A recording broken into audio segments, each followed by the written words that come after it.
오늘 우리에게 주신 하나님의 말씀은 신약성경 누가복음 말씀입니다. 누가복음 17장 20절부터 37절까지의 말씀입니다.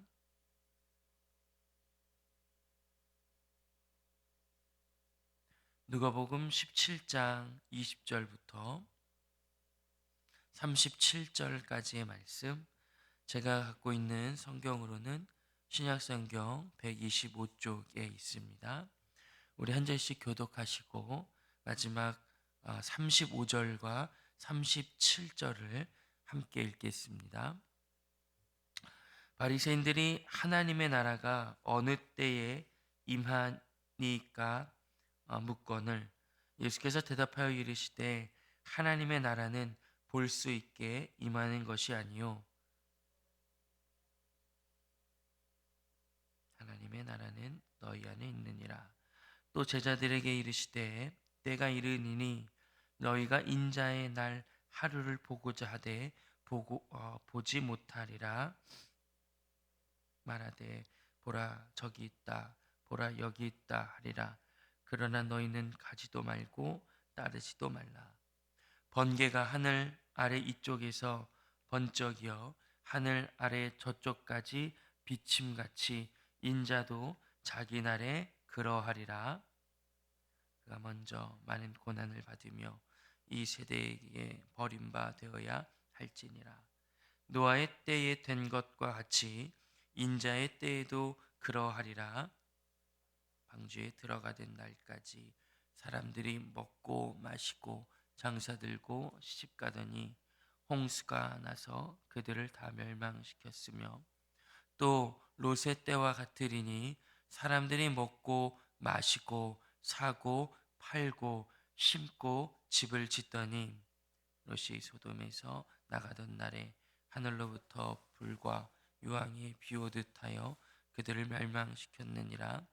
인자가 나타나는 날에도 이러하리라. 그날에 만일 사람이 지붕 위에 있고 그의 세간이 그 집에 있으면 그것을 가지러 내려가지 말 것이요 밭에 있는 자도 그와 같이 뒤로 돌이키지 말 것이니라. 롯의 철을 기억하라. 무릇 자기 목숨을 보전하고자 하는 자는 잃을 것이요 잃는 자는 살리리라. 내가 너희에게 이르노니 그 밤에 둘이 한 자리에 누워 있음에 하나는 데려감을 얻고 하나는 버려둠을 당할 것이요 두 여자가 함께 맷돌을 갈고 있음에 하나는 데려감을 얻고 하나는 버려둠을 당할 것이니라. 그들이 대답하여 이르되 주여 어디 오니까? 이르시되 주검 입는 곳에는 독수리가 모이느니라 하시니라. 아멘.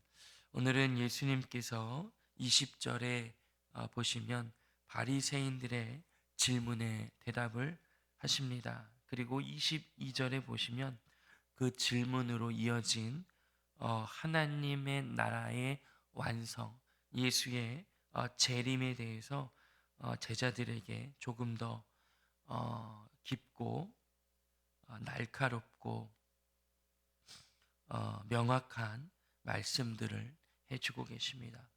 20절에 보니까 이렇게 기록되어 있습니다.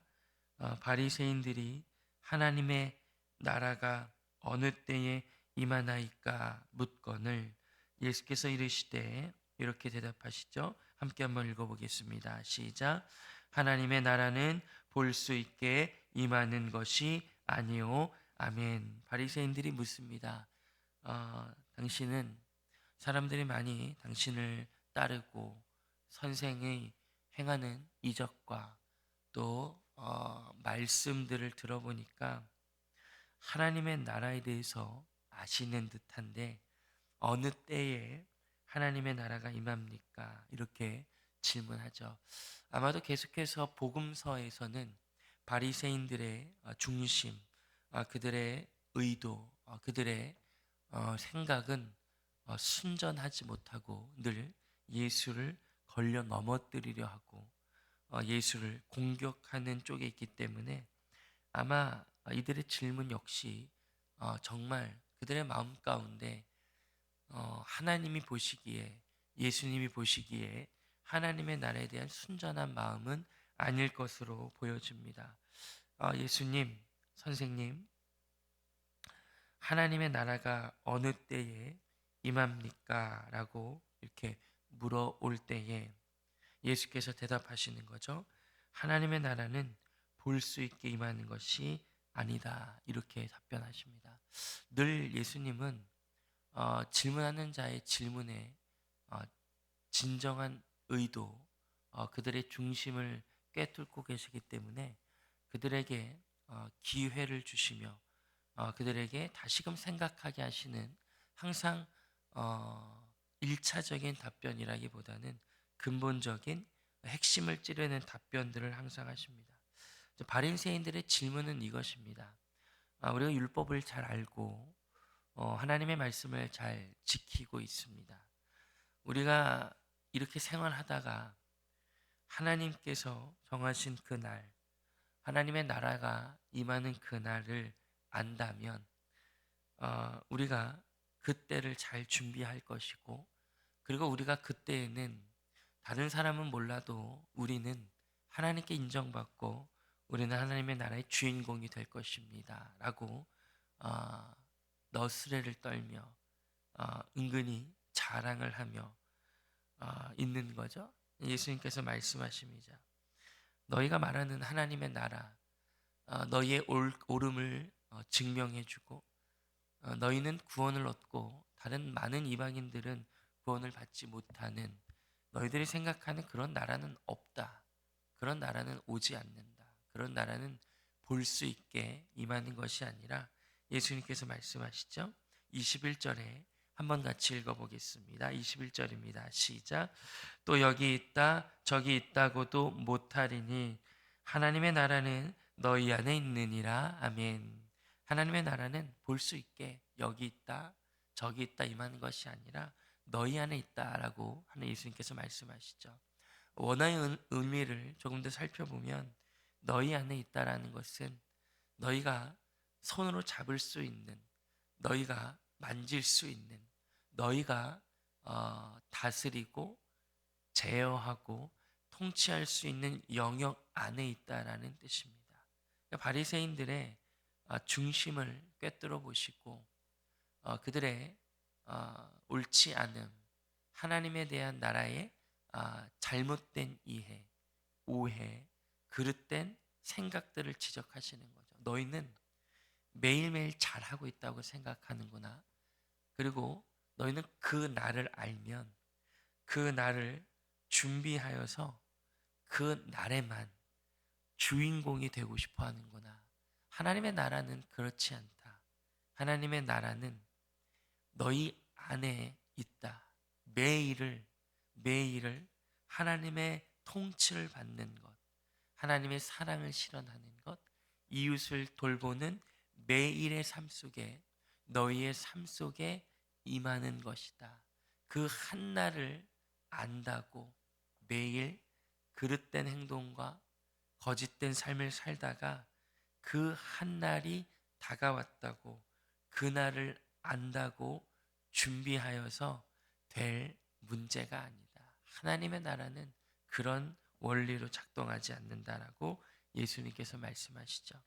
바리새인들의 이 의도와 이 생각을 꿰뚫어 보시고 바리새인들에게 기회를 주십니다. 돌이킬 기회, 그 잘못된 생각을 깨트리고 주 앞에 나와 지금 하나님의 나라의 주인공이신 그것을 시작하게 하시고 그것을 펼치시며 그것을 완성하시는 예수님께서 실제 그들의 손 앞에, 그들이 붙잡을 수 있는 그들 안에 들어와 계시는 것을 이해하지 못하는 그들에게 말씀하시죠. 하나님의 나라는 너희 안에 있다. 내가 지금 너희 앞에 있다. 나를 붙잡아야 한다.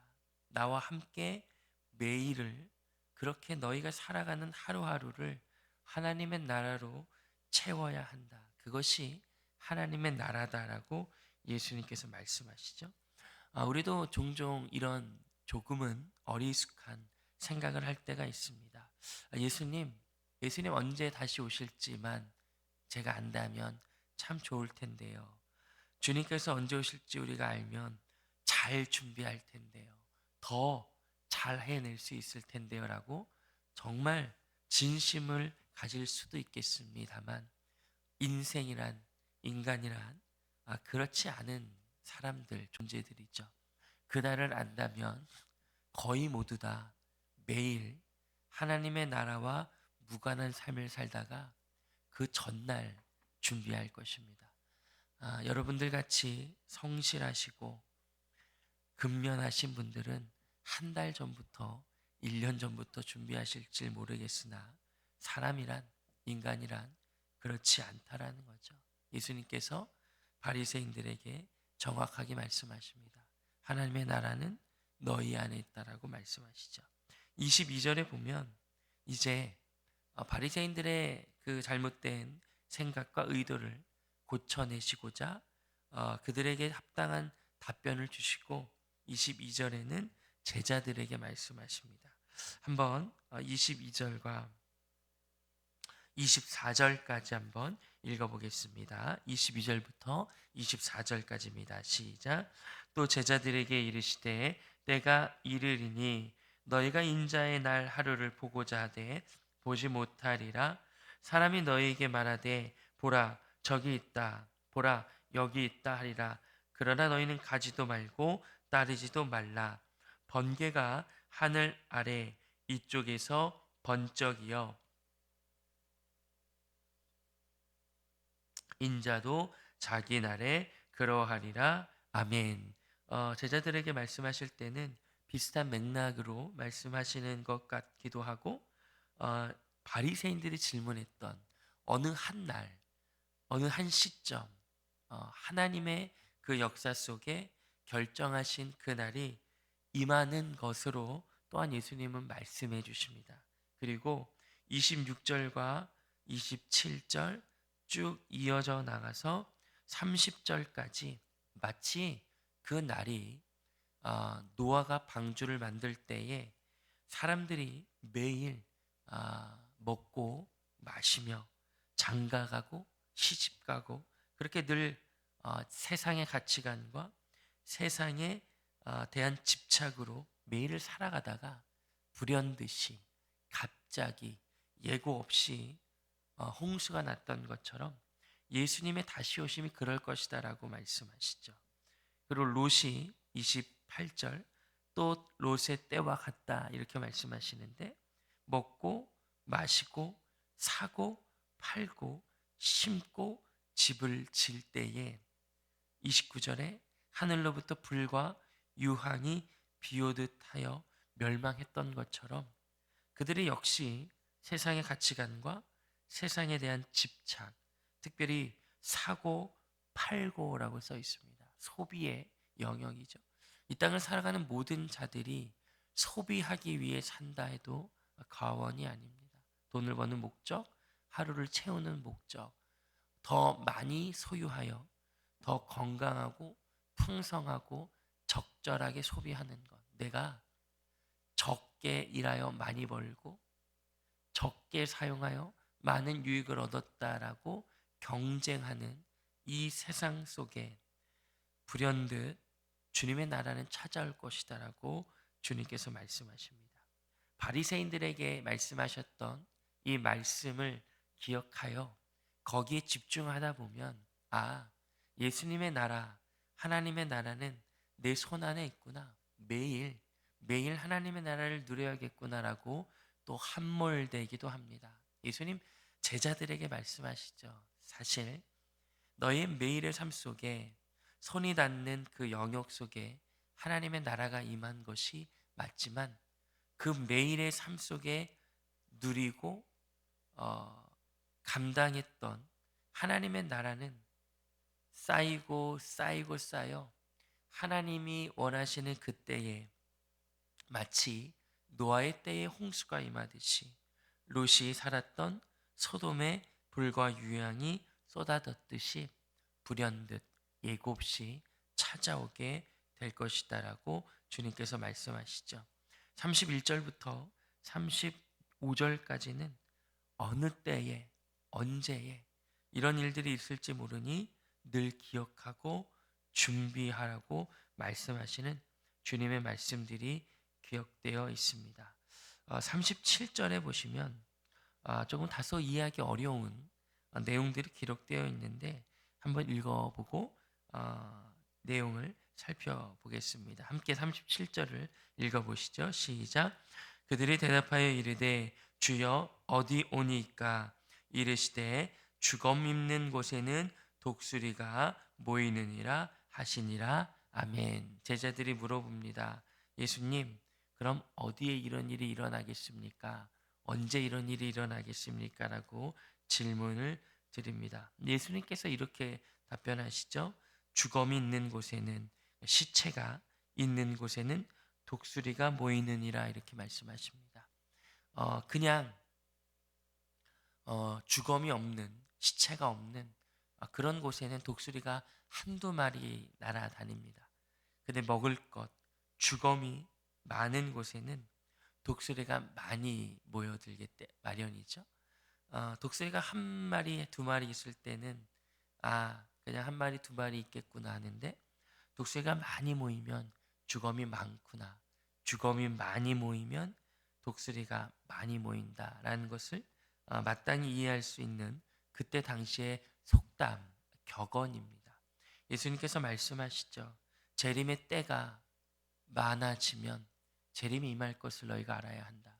독수리가 많이 모이는구나, 주검이 많구나라고 아는 것처럼 재림의 그 징조들이 하나, 두 개 있을 때는 그래도 아직 예수님 기다리시는구나, 하나님 기다리시는구나라고 여길 수 있지만, 재림의 징조들이 많아지면 많아질수록 알 수 있다라는 거죠.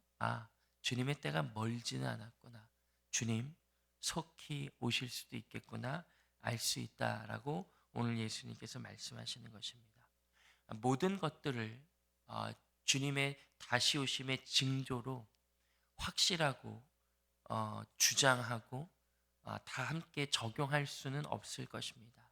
하지만 성경을 보면 사람들이 더욱더 악한 일을 보란 듯이 양심에 꺼리낌 없이 행하고, 그것을 허용하고, 그것이 난무하는 것, 재난, 전염병, 전쟁, 고통들이 짙어지면 짙어질수록, 독수리가 주검에 많이 모이면 모일수록 주님이 다시 오는 것을 알아야 한다라고 성경은 말씀하고 있습니다. 태풍이 왔네, 산불이 났네, 거봐 예수님 금방 오실 거야 라고 너무 빨리 결론에 갈 수는 없겠으나, 성경이 말씀하고 있듯이 그런 것들을 통해서 우리는 겸허히 주님의 다시 오심이 다가오고 있다라고는 믿음 안에서 기도의 제목으로 확인할 수 있습니다. 재림은 당연히 매일매일 가까워오고 있습니다. 예수님의 다시 오심, 하나님의 나라의 완성은 다가오고 있습니다. 주님은 하루가 천년 같으시고 천년이 하루 같으셔서, 예수님이 이 땅에 오신 지 이제 2025년 정도 지났는데, 말씀을 그냥 순수하게 적용해 보자면 주님께서는 이틀이 지나셨을 수도 있다라고 성경은 말씀하고 있습니다. 우리의 시간의 관념, 우리의 생각과는 다르게 영원한 하나님의 관점에서는 이 재림이 언제 찾아오고 우리들에게 눈앞에 펼쳐질지는 정말 모를 일입니다. 이전에도 말씀드렸듯이 모르는 것이 우리에겐 유익입니다. 어떻게 이 재림을 준비하고 건강하게 기다릴 수 있을까요? 오늘 본문에 힌트가 있습니다. 제가 적어왔는데요. 이렇게 써있던 주석에 글귀가 너무 도전이 되어서 적어왔습니다. 예수님이 오늘 다시 오실 것처럼 살라. 다시 한번 읽어드리겠습니다. 예수님이 오늘 다시 오실 것처럼 살라. 예수님 말씀이시죠. 하나님의 나라는 너희 손에, 너희 안에 있다. 오늘 예수님이 다시 오실 것처럼 살라. 매일의 삶을 그렇게 살아내는 것이 하나님의 나라를 기다리는 가장 멋진 삶이다라고 성경은 증언합니다. 그러면 명확해지는 것이 사실 많이 있습니다. 물질과 돈들을 어떻게 사용할지 사실 명확히 답이 나옵니다. 다퉜던 그 사람과 오늘 어떻게 할지 사실 명확히 답이 나옵니다. 자녀를 양육하고 그들을 지도하고 안내하는 것 어떻게 할지 정확히 답이 나옵니다. 머뭇거릴 것들이 사실 없어집니다. 네, 그렇게 살기가 사실 쉽지 않죠. 왜냐하면 주님의 오심은 우리가 느끼기에 먼 것처럼 느껴지기 때문입니다. 이것을 극복해내고 이것을 다잡을 수 있는 방법은 오늘 우리가 주님 앞에 나와서 기도하는 이 모습이라고 성경은 말합니다. 성령의 충만함이다라고 말씀하십니다. 진리의 충만함이다라고 말씀하십니다. 말씀 가운데 들어가 성령의 충만함을 인하여 기도할 때에 그 누구도 피부로 느끼지 않았던 예수님의 다시 오심, 재림에 대하여 놀랍도록 소스라치게 감각할 수 있게 되고 그럴 때에 우리는 매일의 삶을 마치 오늘 예수님이 다시 오실 것처럼 살아내는 힘과 지혜와 능력을 소유하게 된다라고 말씀하십니다. 오늘 이 말씀을 기억하시고 우리가 함께 기도합시다. 주님, 우리가 주님의 때를 기다리지만 매일의 삶 속에 주님의 때와 아무런 관계가 없는 삶을 살아갈 때가 많습니다. 우리를 불쌍히 여겨주시고 매일매일이 예수님께서 다시 오시는 그날처럼 결정하고 간구하고 수고하게 하여 주옵소서. 그리고 정말 예수님께서 다시 오시는 그날을 우리가 마음으로 우리의 삶으로 감각하게 하여 주셔서 그 날을 주님 앞에 믿음으로 잘 준비하게 하옵소서. 이렇게 우리 함께 기도합시다. 그때에 주님께서 우리들에게 응답하시고 주님의 재림의 때를 감각하게 하시고 그 감각을 가지고 매일의 삶을 잘 살게 하실 것입니다. 오늘 이 말씀을 기억하시고 주님 앞에 믿음으로 기도하심으로 말미암아 오늘 이 한 날 그리고 주님의 다시 오시는 그 날까지 이 영광과 은혜 가운데 살아가는 우리 모두가 되기를 바라고 소망합니다. 기도하겠습니다. 하나님 아버지, 주님의 나라를 우리는 소망합니다. 그 나라가 오는 그 날까지 마치 오늘이 그날인 것처럼 믿음으로 살게 하옵소서. 어느 한쪽으로 도망가지 않게 하시고 오늘을 주님의 날로 여기며 살게 하시고 진정한 주님의 날도 믿음 안에서 수고함으로 기다리게 하옵소서. 예수님의 이름으로 기도합니다. 아멘.